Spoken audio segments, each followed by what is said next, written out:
नमस्कार।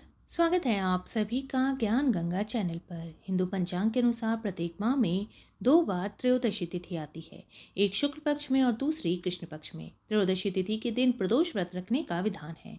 मान्यता है कि प्रदोष व्रत के दिन प्रदोष काल में भगवान शिव की पूजा आराधना करने से सभी प्रकार की मनोकामनाएं पूरी होती है। शुक्रवार के दिन पड़ने वाली त्रयोदशी के दिन शुक्र प्रदोष व्रत करने का विधान है।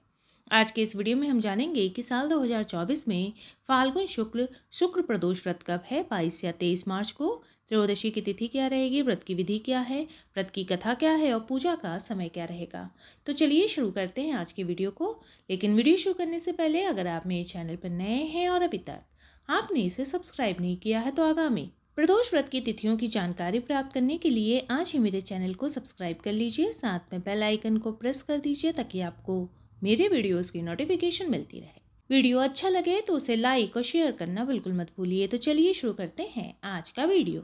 शुक्र प्रदोष व्रत के दिन व्रती को ब्रह्म मुहूर्त में उठकर स्नान आदि से निवृत्त हो जाना चाहिए। उसके पश्चात स्वच्छ वस्त्र धारण करे, भगवान भोलेनाथ का स्मरण करते हुए व्रत का संकल्प ले, घर के मंदिर में दीप प्रज्वलित करे, भगवान भोलेनाथ की पूजा करे। प्रदोष व्रत की पूजा शाम के समय प्रदोष काल में करने का विधान है, इसलिए शाम के समय एक बार पुनः स्नान आदि से निवृत्त होने के पश्चात स्वच्छ वस्त्र धारण कर भगवान भोलेनाथ की पूजा अर्चना करे। घर पर ही या शिव मंदिर जाकर भगवान भोलेनाथ को दूध, दही, घी, शहद, गंगा जल से अभिषेक करे।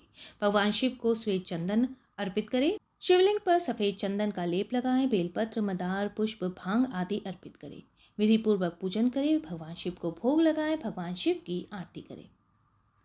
साल 2024 में फाल्गुन शुक्र प्रदोष व्रत 22 मार्च 2024 दिन शुक्रवार को है। प्रदोष काल पूजा का समय रहेगा शाम के 6:34 से रात के 8:55 तक। कुल अवधि रहेगी 2 घंटे 22 मिनट की। त्रयोदशी तिथि का आरंभ होगा 22 मार्च की सुबह 4:44 पर और समाप्ति होगी 23 मार्च की सुबह 7:17 पर। शुक्र प्रदोष व्रत की कथा के अनुसार एक नगर में 3 मित्र रहते थे। तीनों में ही घनिष्ठ मित्रता थी। उनमें एक राजा का बेटा, दूसरा ब्राह्मण, तीसरा सेठ पुत्र था। राजकुमार व ब्राह्मण पुत्र का विवाह हो चुका था। सेठ पुत्र का विवाह के बाद गौना नहीं हुआ था। एक दिन तीनों मित्र आपस में स्त्रियों की चर्चा कर रहे थे। ब्राह्मण पुत्र ने स्त्रियों की प्रशंसा करते हुए कहा कि नारीहीन घर भूतों का डेरा होता है। सेठ पुत्र ने ये वचन सुनकर अपनी पत्नी को लाने का तुरंत निश्चय कर लिया। सेठ पुत्र अपने घर गया और अपने माता पिता को अपना निश्चय बताया। उन्होंने बेटे से कहा कि शुक्र देवता डूबे हुए हैं, इन दिनों बहु बेटियों को उनके घर से विदा कराकर लाना शुभ नहीं, अतः शुक्रोदय के बाद तुम अपनी पत्नी को विदा करा लाना। सेठ पुत्र अपनी जिद से टस से मस नहीं हुआ और अपनी ससुराल जा पहुंचा। सास ससुर को उसके इरादे का पता चला। उन्होंने उसको समझाने की कोशिश की किंतु वो नहीं माना, अतः उन्हें विवश हो अपनी कन्या को विदा करना पड़ा।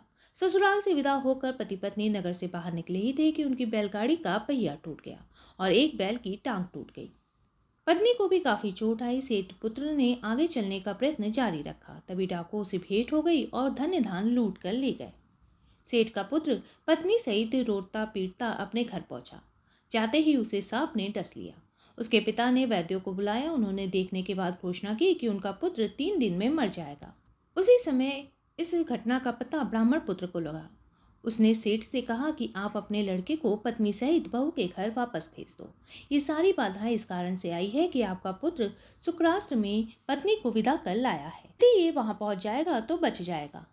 सेठ को ब्राह्मण पुत्र की बात जच गई और उसने अपनी पुत्रवधू और पुत्र को वापस लौटा दिया। वहां पहुंचते ही सेठ पुत्र की हालत ठीक होनी आरंभ हो गई।